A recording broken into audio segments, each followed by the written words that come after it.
abusua kronkron ene dai da ponda asefurade asisie no ede ama no mma sene ebeya ye benya nkwagye ama ekranti ene asefurade ewo nsem bi ede ma me no mienu na ya che ama na so wiase nyina so sene ebeya wiase nyina behu sene enoma esi ekro ene eye edapon da sonko bi edema gidefo na ansa na no bepese obehu medin na medin Reverend Apostle Ade Samson, the founder of Right Kingdom Ministry. Na ende ye babesua nyame ho asem na ansa na no bepese mema oti no ma bi ase ye YouTube channel yi so wura mu a no wa like via na fe wa subscribe no wa share send e be ya e be fa sa ayeso ama won so wanya nkwaje ama okra zanze bra asem no e ba na won so wo che no na nyame tumfo etwere wudin e wo nkwan wo manu mu. Hallelujah. So trust in yamba mpai ere wa se ye di manfo ne abankese nyame a otimi adi nyina ye wona won hihye ewie peye and then so they are chain pray e bra wo maya crowd say betie wa asem flo suru musoro na kasa kire wo man e wo Yesu de mu. Amen. Embre bia etwa mu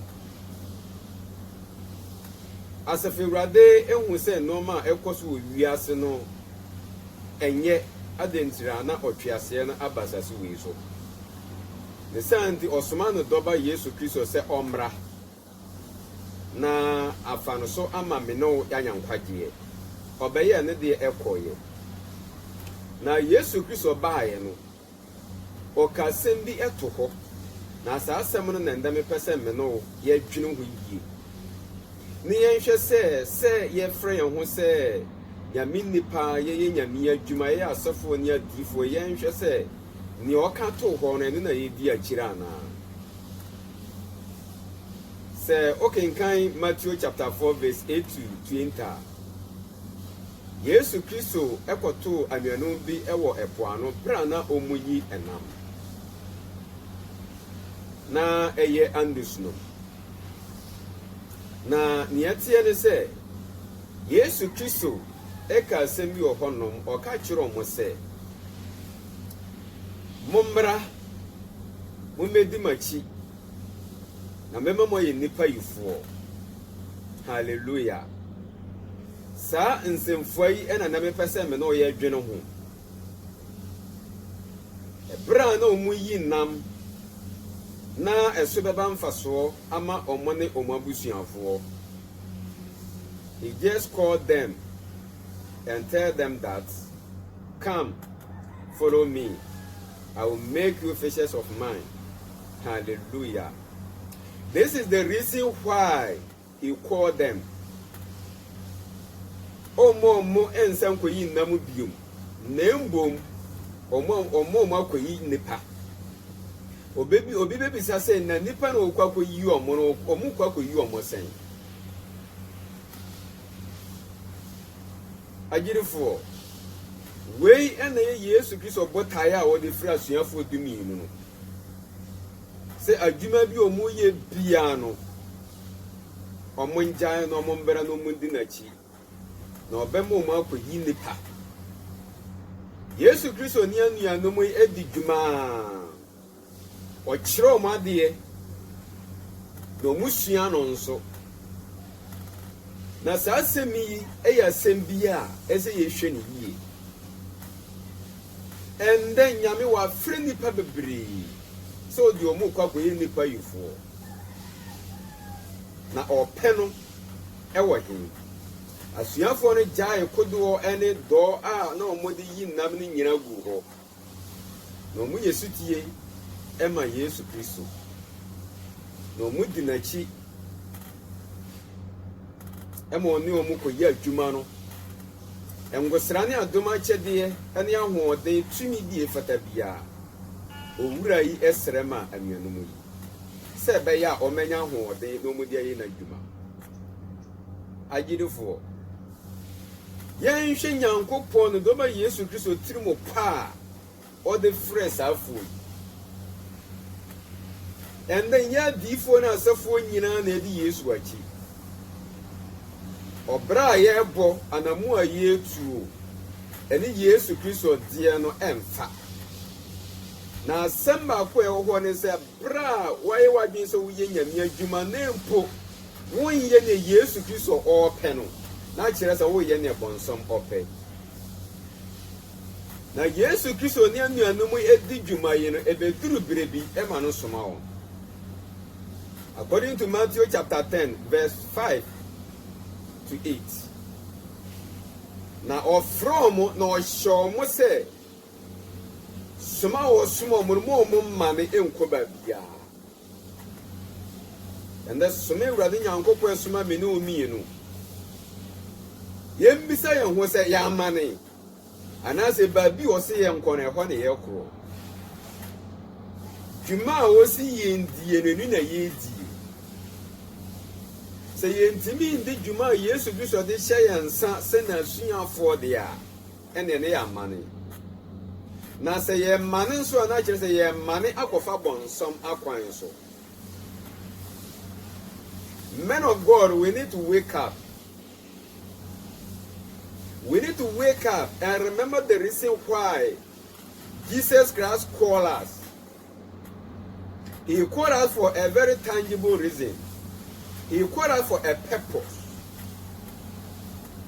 We are no more going to work for our beneficiaries, but rather for his heart desire.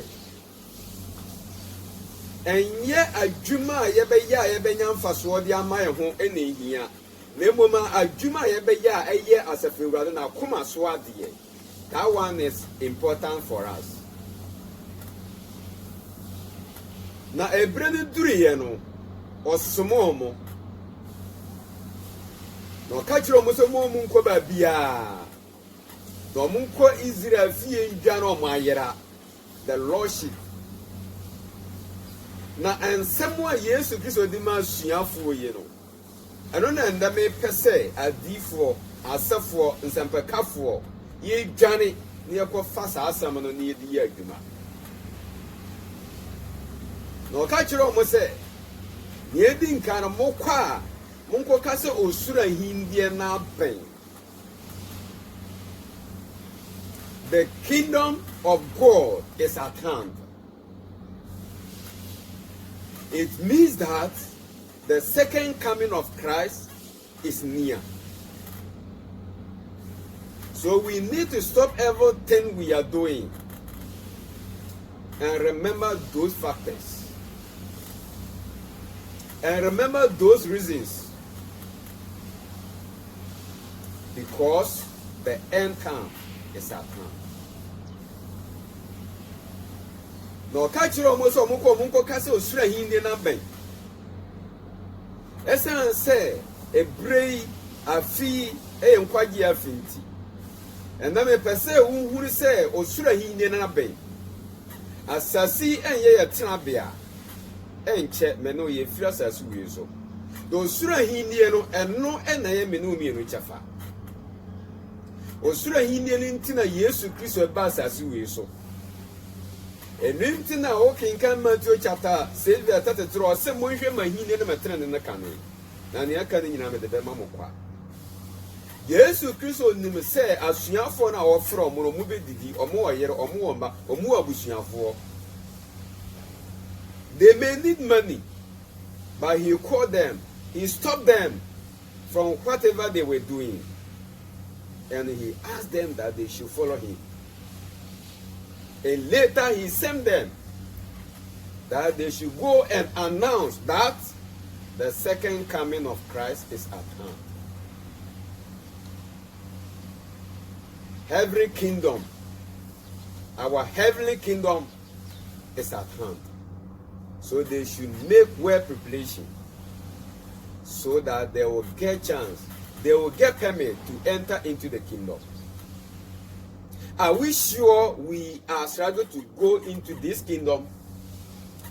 It's time for us to defend our seat. Now, okasa asem we chiro mu wiye no. Osaka to aso say omokwa. Na so omon nan so anaso omokasa osura hine na aban a. Omon sa yarefo ya de. Omunya ne awufo. Omoma kwatafo wumfi. Omuntutu ahombane. Yesu Kristo the tumi we the momo. Or the sanyan san emomo. Or the sangosran emomo. And sana was some almost so monko.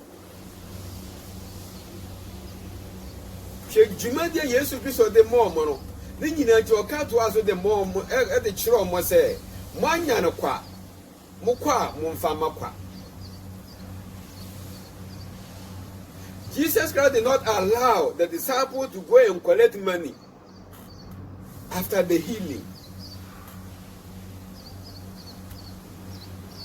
Say almost say ni wia. Omunya ni awufo ni wia. Omututu ahombone ni wia. Omukaso sura hine na. No difo bi wo ho no mo a. Osempekani bi wo ho no mo a. Osofo bi wo ho no mo a. Esan se wonda ka kese ni efikesi mu ntino. Yehu na Nyankopon de ne ye. Nyankopon nim prese so di hira na mba. Ende san san asofo ni adifo no nsempekafo ya mane ne ye pesu adi enti. Bonso bi na ehira ye. Enso ye nim se nyame na ehira ye. Esan se asem na Yesu Kristo kaaye say ye kwa ye nkoka so sura hinde na aben no ende ensoro de do sen e no muko sura hinde no ho asem wo ho adifo de do sen e no mubo sura hinde no ho dawuro asefo de do sen e no mubo sura hinde no ho dawuro bra ye pesika dia hye kotokuo mu no e yura fi say bebo sura hinde no ho dawuro. But that one is our duty. A man of God, a prophet, a pastor, evangelist. Our Heavenly Father said, I should tell you point blank that your portion, your duty is to announce that the kingdom is at hand. Mommy and she, we are no my train who I share. And the young quite sorry that be money and quite shard ye. A ye. Daddy na na ekoso wa Yesu Kristo bufu ye no and then na ekoso wa sorry dan. Are we struggling to go to heaven? Are we doing what is expected for us? Or we are just doing in favor of our heart? Our heart desire is what we are following now. The kingdom is at hand. Nisantu ende asori dan bi wo ho wo be komu no na yarefo e wo ho nom firimbre santro mo ba ho se na yare ne tia na etie adenti ya Nyankopon tumi no di masuafo no se omomfa nkosa yade ye no asofo ni nibi nsempekafo ni nibi adifo ni nibi adentira omunyina manama ye pesika ebre bi ba be durai Nyankopon eba begu asafo nya difo anim ase e wo asafumba nim na asafumbre bi bedura asafumba e ne bediriva adifo ne asofo adentira odi tumi ne be ma asafumba odi ahode ne nyansa ne be ma asafumba esan se odi ma difo ne asofo omo mfa nje ewurade akoma so adie na omo de yo mo akoma so adie. Let us arise and announce that the kingdom is at hand. Ehu hia so be kwakọ chiro obi akwankyere ebi o ehu hia so be kwakọ bọ mpaya ma obi no wagi sika de ahye okotokuo esan so osom mo ka chiro mo se mo ngi bibiara na ode amo mo kwanti o mo nso mfa makwa na odwuma ni akati afata no Ewurade Nyankopon nsam nhira na ebe ma me no ayodofo. So we need to obey him The instruction that he is giving to us this morning, we need to obey it and carry it and present it. We need to implement it for people to see the light.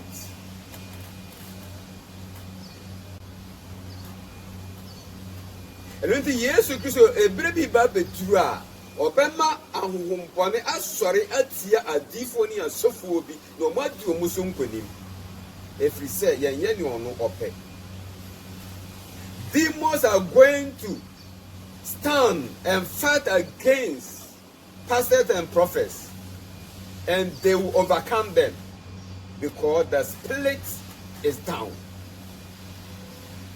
Esan say won ye ne safo ewurade pe menye ne nyankopɔ pentino nyankopɔ ahoɔden ne nyansa ne tumi no ɔde maa me no ɛso ate apafom adentira honhom bi afiri mu eja bi a eden adum ndi eja na edumi ye ne ntino ebema nkrofo bi a omukura bonson tumi no ade usu nkonim. Hallelujah. And the DNA ye. She send ye wiase aye. And then enkase say wiase we etimi she adifo ne asofo nsa. Nsempekafo say wiase we etimi she nsa. Ne ye bi wiase na brabo a ye bono. Ebetimi amaye atimi abibiase ye nim. Esum asha difo ne asofo mumma. Bone ashe mumma. Yabɛyɛ den ama ɛhan bi akɔtɔ nkurɔfoɔ bi so. Yabɛyɛ den akɔnyane awufoɔ. Nkurɔfoɔ bi ewu, nkurɔfoɔ bi ɛyare, nkurɔfoɔ bi ɛtɔ. Mede ma asɛm no kɔ na wie yɛ no. Asɛm a Nyankopɔn sɛ memfa ma wo ne sɛ, kan na yɛde Nyame asɛm no kɔ na wie yɛ no. Yɛba bɛbɔ mpaeɛ, ɛfiri sɛ wama yɛtumi ne sɛ yɛkɔ a bra yaka na hine no ho asɛm awie no obi yara yɛnsa ne yadeɛ obi awu mpa yɛnya no saa nso na asɛm bɔne tuo bi mu a yɛntu no yɛma kɔtafo ho mfi onadɔfoɔ babi a wo a anopa yi wote ne nkan sutra se ne yɛmbɔ mpae nyagidie na adeɛ bi ɛkɔ so wɔ abrabɔ mu no Nyankopɔn nam n'adom so ebesiesie wo ɛnam na hinie no nti yara wase otumfo ya na nyame ye dimanfo ne abankese we ye nyame a we ye yankwa falbai na we ye nyame a wanum nya no nkurumidie nso wie peye woni Nyankopɔn ti asefo na we de Israelfo twa pokokɔ woni Nyankopɔn prekope na empo ogi Israelfo efi o matamfo o mu ye Misrimfo nzam wanum nyam ɛso na okese ye nso ɛso na wahini nso tuori ntwa da biara da ɛna no pai asafirwade yɛdi manfo ne abankɛse anumnyanka odin wona wadom so asiesie nipadua no ebremu mede amanfo a omutie wo ne ɛna no pai ɛde hyɛ wo nsam owura sɛde wasam ɛde maaye no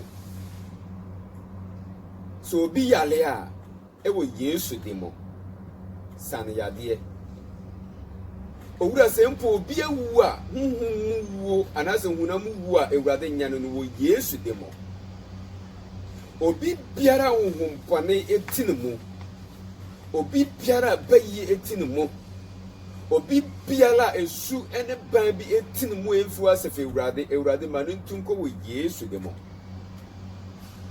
efru mamo tumi wura wasame yati ase se osoro ene asase ehye wasefe Ewurade wo nsam ne santi adie biara ne ho a eso akata owura anda jewomba Ewurade jewomba odomfo ne boboromfo agya edimanfo ne abankese nyame a wo yo batampa tete botan akokɔ batan wo de dinga wo ma Israel tumfo na nyame okonkroni ne wo Ewurade jewomba efra hunyahia mu Ewurade jewomba efra esumo Ewurade jewomba efra amandie mu Ewurade jewomba efra huma fiase mu Ewurade nkonso de mu Ewurade